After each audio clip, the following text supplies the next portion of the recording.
So movies have been a big part of our culture, our childhood, a lot of inspiration. And we all love watching our new movies released. But is how we watch our movies going to change? We're going to find out. Hey everyone, and welcome back. This is the Commotion, and I'm Roshan Joshi. And today on Reality Rants, we are talking about the movie theater industry and what its future is. Potentially, we're gonna find out. But first, I know it's usually Flavor Friday. This week, we're pulling a Reality Rants on Flavor Friday. We're currently going through some organizational changes, but some cool stuff coming your way. We might actually have some chefs on rotation, so you guys may get a lot of different content coming your way from different professionals within their field. So a lot of cool things are coming forward, so just bear with us for just a little bit on this transitional period, and I promise we're gonna have some really cool stuff coming your way. And if you could smash that like button, it would be very appreciated. Hit that sub button if you like our content, and hit that notification bell so you're always up to date. All right, now that we got all of the formalities out the way, let's get right into it. The movie theater industry, what's it gonna look like in the future? Because right now we're currently in a state where movie theaters have been closed for about 7 months now.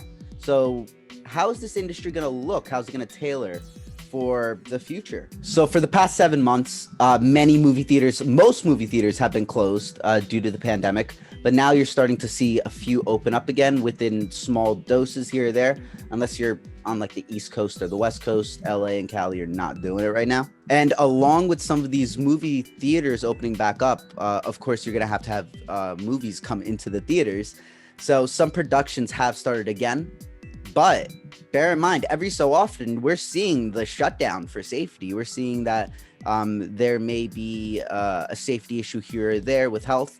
So that production gets stalled. And honestly, in this world, there's no really getting around it. It's just one of those things that we are not in control of. All we can do is pivot and adapt the best that we can. So we've kind of started seeing these productions start up and slow down. Batman with Robert Pattinson is like one that comes right off like the top of my mind, that they kind of started the production again, but then they had to stop due to a health concern. And they're not going to be the only ones that happens to. That's going to happen everywhere until like things kind of get a wrap or a hold. But what's that exactly mean for the movie theater industry? What's that mean for the box offices? Well, let's just talk about a little bit what the landscape looks like right now. So since July 1st, almost 2,200 workers have been laid off or let go from Universal Studios. So the studios that are producing the movies.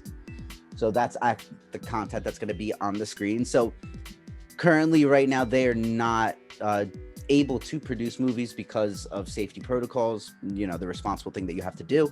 But they're not the only ones. But now when you start to look at these movie theaters themselves, you see players, like big players like Regal Cinemas, taking 45,000 people and having to furlough them. I wouldn't even say layoff, but having to furlough them. There may be a possibility where they lose their job, but they don't have a time frame for opening. And of course, because of the social distancing order. And it's not just them. Financial records are showing that AMC lost $2.7 billion, and that was in 6 months of 2020. And then Cinemark lost like $230 million. So they're going to try to fight for that little gap that Regal has just left in the field. But right now it's kind of tough, especially without new movies coming into play. So if it's more difficult for the theaters to run movies and entertainment, what are the other options? What are the adaptable pivots that we're going to see?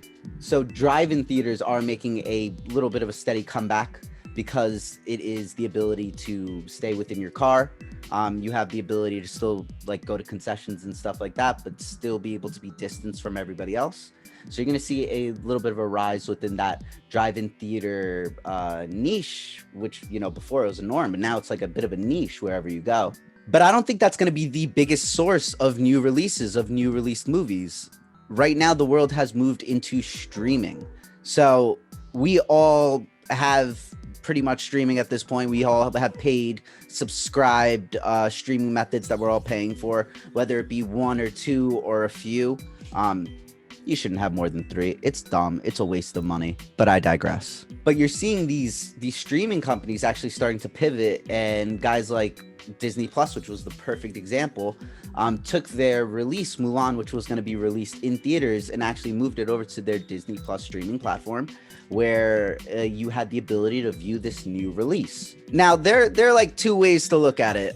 Great, fantastic. They made a pivot so that the consumer was still able to see Mulan, but in essence, it took like really big hits in the box office. It took about $200 million to make it. That was their budget, $200 million.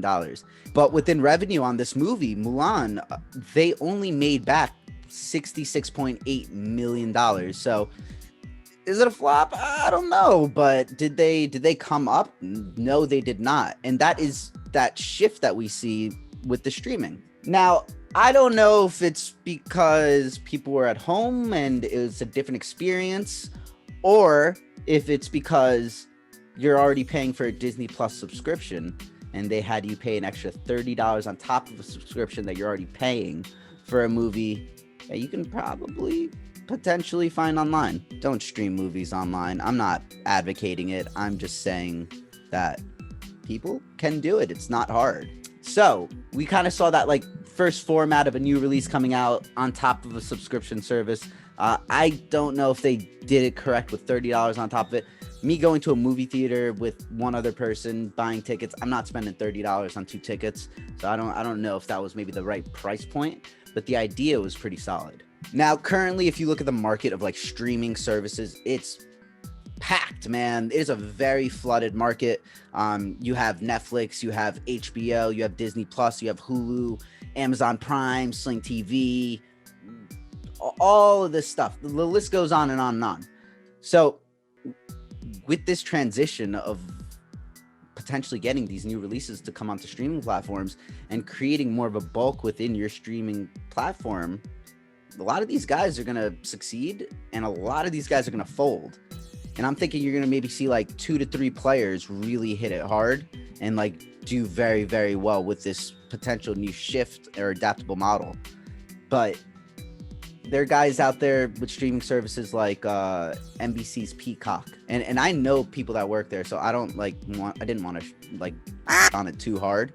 But I'm sorry. That was not, I played around with it a little bit. It was not like super user friendly. They kind of jumped onto the game a little late. It doesn't seem like they take feedback of what people are saying. Like, hey, you guys are a new streaming service. Here's some feedback. It doesn't seem like that pivot is happening. So it may be a success if they could figure out how to pivot and adapt better. But sorry, NBC. And sorry to people that I know that work there. I apologize. I'm just keeping it real. But back to my point.